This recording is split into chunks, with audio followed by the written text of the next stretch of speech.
Osborne Magic Treehouse 15th. Viking ships at sunrise. 1. Before dawn. Jack opened his eyes. A thin gray light came through his window. His clock read 5 a.m. All was quiet. Today we're going to ancient Ireland, he thought, back more than 1,000 years. Morgan Le Fay had told him that it was a very dangerous time, with Vikings raiding the coasts. "You awake?" came a whisper. Annie stood in his doorway. She was dressed and ready to go. "Yeah, meet you outside," said Jack as he climbed out of bed. He pulled on his jeans, t-shirt, and sneakers. He put his secret library card into his backpack with his notebook and pencil. Then he hurried downstairs. Annie was waiting for him in their yard. The air was damp and misty. "Ready?" she asked. Jack took a deep breath. "I guess," he said. He was a little worried about the Vikings. They walked silently over the dewy grass. Then they ran up their street and into the Frog Creek woods. Mist clung to the trees as they walked through the dark woods. "It's hard to see," said Jack. "Where's the treehouse?" asked Annie. "I have no idea," said Jack. Just then something fell in front of them. "Watch out," shouted Jack. He covered his head. "The ladder," cried Annie. Jack opened his eyes. The rope ladder from the magic treehouse dangled in front of them. Jack looked up. The treehouse was hidden in the mist. "Come on, let's go," said Annie. She grabbed the ladder and started up. Jack followed. They climbed through the wet air and into the treehouse. "Hello," said Morgan. "I'm glad to see you." She was sitting in the corner.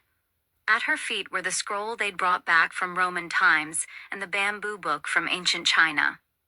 "I'm so glad to see you," said Jack. "Me too," said Annie. "It's good that you both came early," said Morgan. She reached into the folds of her robe and pulled out a piece of paper. "Here's the ancient story you must find today," she said. Morgan handed the paper to Jack. On it were the words, Serpens Magna. The mysterious writing reminded Jack of the writing from their trip to the Roman town of Pompeii. "That looks like Latin," he said. "Very good," said Morgan. "It is Latin." "But I thought they spoke Latin in ancient Rome," said Annie. "Aren't we going to Ireland?" "You are," said Morgan. "But during the Dark Ages in Europe, educated people wrote in Latin." "The Dark Ages?" said Jack. "Yes," said Morgan. "The time after the fall of the Roman Empire." "Why is it called dark?" said Jack. "It was a difficult time," said Morgan. "People had to work very hard just to feed and clothe themselves. There was not a lot of time for playing, learning, or making art and music." Morgan pulled a book from her robe. "Your research," she said, handing it to Annie. The title read, Ireland Long Ago. "Remember," said Morgan, "your research book will guide you. But in your darkest hour, only the ancient story can save us," Jack and Annie said together. "And remember this," said Morgan. "It must be your darkest hour, when there is no hope left. If you ask for help too soon, it will not come. And we have to find the story first," said Annie. "That is true," said Morgan. "Do you have your secret library cards?" Jack and Annie nodded. "Show them to the wisest person you meet," said Morgan. "Don't worry," said Annie. "I think we're ready now." Annie pointed at the cover of the Ireland book. "I wish we could go there," she said. She gave Morgan a little wave. "See you soon." "Good luck," said Morgan. The wind started to blow. The treehouse started to spin. It spun faster and faster. Then everything was still, absolutely still. 2. The steep climb. Jack opened his eyes. The light was still gray, but the air was even damper and colder than in Frog Creek. "Wow, I'm in a long dress," said Annie. "It's scratchy. Hey, I've got a little purse on my belt. It has my library card in it." Jack looked down at his own clothes. He was wearing a shirt and trousers made of heavy wool. He also wore leather slippers, and in place of his backpack was a leather bag. "Wow," said Annie, looking out the window. "This really looks like the Dark Ages." Jack looked out too. He couldn't see anything through the mist. "It's just because the sun's not up yet," he said. "I'd better check the book." Annie handed the Ireland book to Jack. He opened it and read aloud. The early Middle Ages were once known as the Dark Ages, because learning and culture nearly vanished throughout Europe. Scholars today praise the brave Irish monks who helped keep Western civilization alive. "What do civilization and monks mean?" asked Annie. "I think civilization is when people have books and art and good manners," said Jack. "Monks are religious people who spend their time praying and reading and helping people." "Well, I don't see any civilization or monks out there," said Annie, pointing at the mist. Jack pulled out his notebook. He wrote, "Brave monks in Ireland." Then he looked at Annie. "If we find civilization, I think we'll find the lost story," he said. "Let's go," said Annie. She lifted her skirt and climbed out the window. Jack read more in the Ireland book. The monks copied the ancient writings of the Western world. Before printing was invented, all books had to be written and copied by hand. "Hey, we're on a cliff," Annie called from outside, "above the ocean. Be careful," said Jack. He stuffed the Ireland book and his notebook into his leather bag. Then he climbed out the window. Annie was peering over the edge. Jack looked, too. There was a rocky shore 20 feet below. Waves slapped against the rocks. Seagulls swooped and glided above the sea. "It doesn't look like there's any civilization down there," said Jack. "Maybe we should climb those," said Annie. She pointed to steep steps cut into the cliff. Jack looked up. The cliff also rose above them in the mist. "We better wait till the sun comes up," he said. "Let's just go super slow," said Annie. She started up the stone steps. "Wait, Annie," said Jack. "They might be slippery." "Whoa," she said, almost falling backward. "I tripped on my darn dress." "I told you to wait," Jack said. "It's too dangerous." Just then something fell from above. "Watch it," said Jack. He put his hands over his head. "Hey, it's a rope," said Annie. Jack saw a thick rope dangling down the stairs. "Where'd this come from?" he asked. "It's like when Morgan dropped the ladder to us," said Annie. "I bet someone's trying to help us." "Yeah, but who?" said Jack. "Let's find out," said Annie. She grabbed the rope. "I'll use it first. Once I'm at the top, you can come after me." "Okay, but hurry," he said, "and be very careful." Jack waited as Annie started climbing up the steps. Annie held onto the rope as she climbed slowly up the stairs. Soon she vanished over the top of the cliff. "What's up there?" Jack shouted. But his voice was lost in the sound of the waves. He grabbed the rope and started up the steep steps. At the top of the cliff, he pulled himself over the edge. "Aha!" boomed a deep, jolly voice. "It's another little invader." 3. Brother Patrick. Jack's glasses were wet with mist. He quickly wiped them, then looked up. A man in a brown robe stood before him. The man had a round red face. He was bald, except for a fringe of hair around his head. Nearby the rope was tied around a tree. I'm not an invader," said Jack. "He's Jack," said Annie. She was standing behind the man. "I'm Annie. We're from Frog Creek, Pennsylvania. We come in peace," stammered Jack. The man's blue eyes twinkled. "Oh, do you now?" he said. I wondered what was going on. I had dropped the rope so I could climb down the steps. But you two grabbed it instead. How in the world did you get on this island? Jack stared at the man. He didn't know how to explain the magic treehouse. "In our boat," Annie said quickly. The man looked puzzled. "Not many boats can come ashore at this dark early hour." "Well, we're very good sailors," said Annie. Oh, brother, thought Jack. He hoped their sailing skills wouldn't be tested. "Where exactly are we?" asked Annie. "And who exactly are you?" "You're on an island off the coast of Ireland," the man said. "And I am Brother Patrick." "Whose brother are you?" said Annie. The monk smiled. "The brother means I'm a Christian monk," "Oh, you're one of the monks who saved civilization," said Annie. The man smiled again. Annie turned to Jack and whispered, "Let's show him our cards. I trust him." "Okay," said Jack. He trusted the monk, too. They both pulled out their secret library cards and showed them to Brother Patrick. The M's and L's for Master Librarian shined in the gray light. The monk looked at them and bowed his head. "Welcome, my friends," he said. "Thank you," said Jack and Annie. "I did not truly think you were invaders," said Brother Patrick. "But on our small island, we are careful of strangers." "Why?" said Annie. "There are terrible stories about Viking raiders," he said. "When we see their serpent ships, we must hide or be taken as slaves." "Serpent ships?" said Jack. "The prows of their ships are often carved in the shape of a serpent's head," said Brother Patrick. "I am afraid it stands for their fierce, cold-blooded ways." Jack looked at the misty gray sea. "Do not worry," said Brother Patrick. "They cannot land safely on this island before daylight. They're not as good sailors as some people." He winked at Annie. "Too bad for them," she said cheerfully. "But tell me, why have you come here?" asked Brother Patrick. "Oh," said Jack, "I almost forgot." He pulled Morgan's paper from his leather bag. He showed the Latin words to the monk. Serpens Magna. "This is the title of a story that we have to take back to our friend and teacher, Morgan Le Fay," said Annie. "I see," said Brother Patrick. He gave Jack and Annie a mysterious look. "What's he thinking?" Jack wondered. But the monk changed the subject. "I think you would like to visit our monastery," he said. "What's that?" said Annie.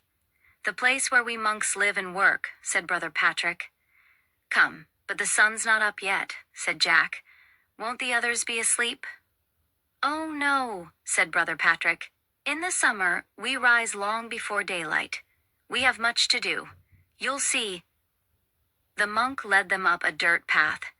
Jack hoped their book was at the monastery. He wanted to leave the gloomy island with its threat of Viking invaders as soon as possible. A low bell started to ring. Jack saw a lonely church steeple against the gray sky ahead. 4. Books of Wonder. The monastery had a stone wall all around it. Brother Patrick took Jack and Annie through the gate. Beyond the gate was a small church with a hanging bell. There was also a vegetable garden and 6 stone huts shaped like giant beehives. "We grow all our own food," said Brother Patrick. "Carrots, turnips, spinach, wheat, and beans." He led them to the entrance of the first hut. Jack and Annie peeked inside. A monk was pulling flat bread from a low stone oven. "This is our bakery," Brother Patrick said. "It smells good," said Annie. "Come along," Brother Patrick said. He pointed to each hut as they passed. "There are our sleeping quarters," he said, "and that's where we spin our cloth. In here we cobble our sandals. There we carve our wooden tools." In each of the huts, Jack and Annie could see monks. They were busy spinning or cobbling or carving. Finally, Brother Patrick came to the largest beehive-like hut. "I have saved the best for last," he said. "This is where we do our most important work." He stepped inside. Jack and Annie followed. The hut was warm and peaceful, yet very alive. It glowed with the golden light of many candles. Monks sat at wooden tables. Some were reading. Others played chess. Best of all, some were writing and painting in books. "This is our library," said Brother Patrick. "Here we study math, history, and poetry. We play chess, and we make books." "Jack," said Annie, "I think this is it." "What?" said Jack. "Civilization," said Annie. Brother Patrick laughed. "Yes, this is where civilization hides," he said. "On top of our lonely island in the sea." "Oh, man," said Jack. "I love this place." "What kind of books do you make here?" asked Annie. "Books of wonder," said Brother Patrick. "We record Christian stories as well as the old myths of Ireland." "Myths?" said Jack. "Yes," said Brother Patrick. "They were gathered from our storytellers. The old women who sing the tales of long ago, when people believed in magic. Wow, said Annie. Come, said Brother Patrick. Look at the book of Brother Michael. He has worked on it his whole life. Brother Patrick led Jack and Annie over to an old monk. The monk was painting a blue border around one of the pages in a book. Michael, these two master librarians from far away would like to see your work, said Brother Patrick. The old monk looked up at Jack and Annie. His wrinkled face broke into a smile.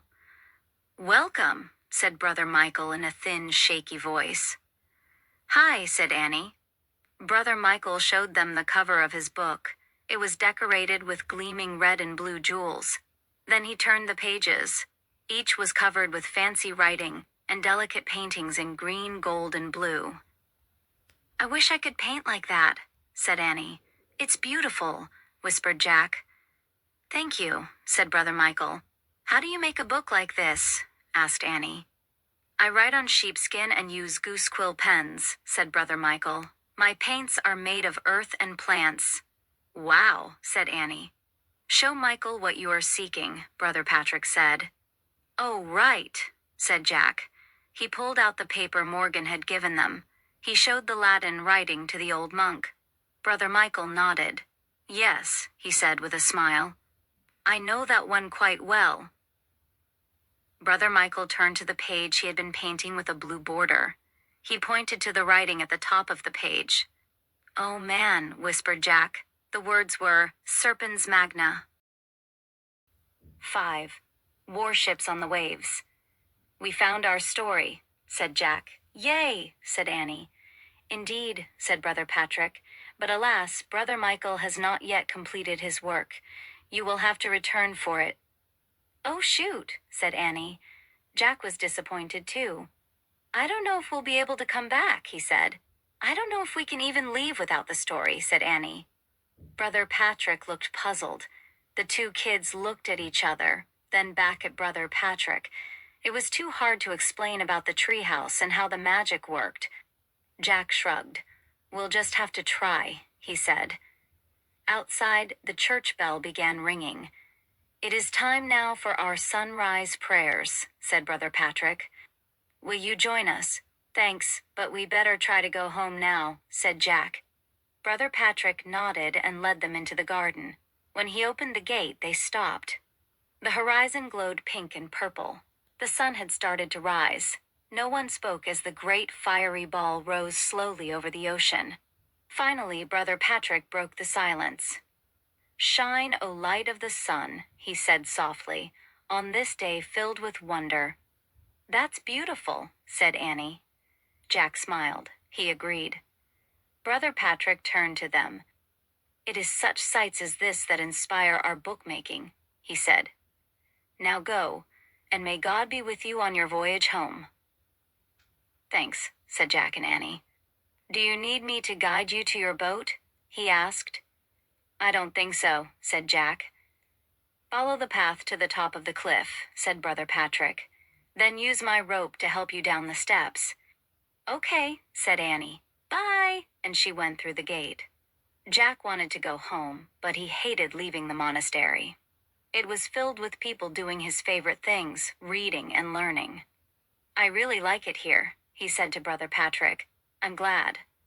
But you must go now, while the weather is with you, said the monk. Everything can change in an instant. Then Brother Patrick turned and went into the church. Jack hurried out the gate. Before he went further, he stopped and pulled out his notebook. He quickly made 2 lists to make a book. Sheepskin goose quill paints, to make paint, earth plants. Come on, Annie called from the top of the steps. Coming, Jack called. He put away his notebook and ran along the dirt path to the edge of the cliff. Overhead, flocks of gulls circled in the purple sky. Their cries sounded like screams. What's wrong with them? Jack said. Maybe they always do this at sunrise, said Annie. Let me go first. Clutching the rope, she started down the steps. Jack grabbed the rope and started down. The birds' cries went on. They worried him. They sounded like warnings. Jack reached the rocky ledge and let go of the rope. Let's go, Annie called from the treehouse. Jack looked at the horizon one last time. His heart nearly stopped. A ship was outlined against the sky. Behind it, he saw two smaller ships. As the ships came into view, their bright sails were filled with wind and their serpent prows blazed in the new sunlight. "Oh no," Jack whispered. "Vikings.